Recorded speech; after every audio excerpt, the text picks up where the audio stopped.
Guys, tanong ko lang sa inyo. Alam niyo po ba ito? Itong nakasulat sa tangke. Ayan.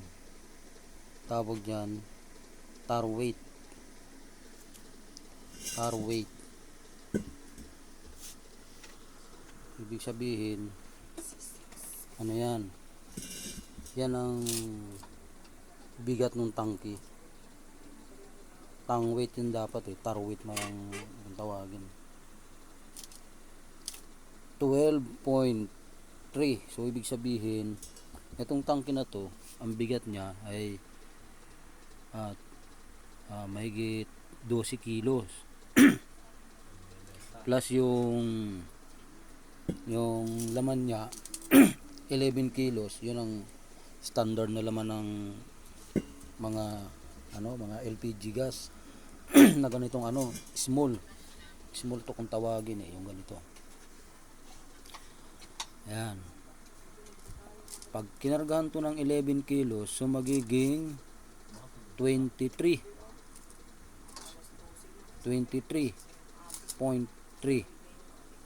ang bigat nito. Magiging 23 kasi 11 kilos eh. Ayan. Tapos ito sa ngayon may mga kanya-kanya ng may-ari ang mga tangke. Mahigpit na ngayon ng mga tangke sa ngayon eh.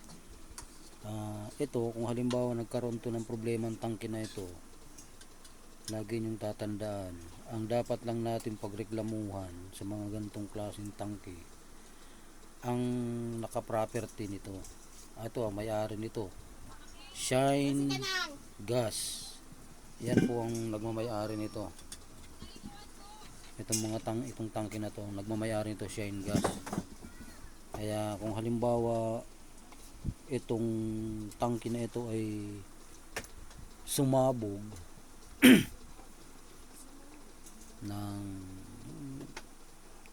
lang siya ng halimbawa bigla lang siyang nagkaroon ng walang dahilan na nag-crack o ano man, pero hindi naman mangyayari dito kasi mga quality ito eh. Pero once na mayroon kayong may problema, ang dapat lang talagang reklamo nito yung nagmamay-ari ng Shine Gas.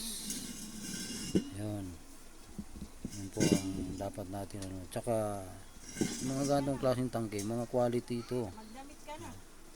Tandaan nyo guys, pag halimbawa ang tangke, itong baseboard nya bulok na,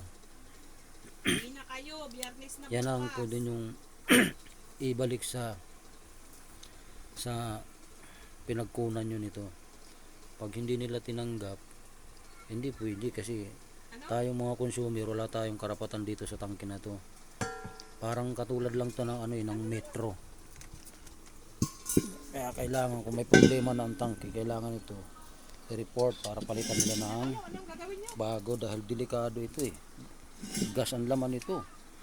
Nakakasunog ng bahay ito. Ayun. So ganun, yun lang muna guys. Marami pa tayong pag-aaralan dito sa tangke na ito sa sunod na video na lang. Sana po mayroon po kayong natutunan tungkol sa timbang ng tangke. So yun lang guys, bye bye, salamat.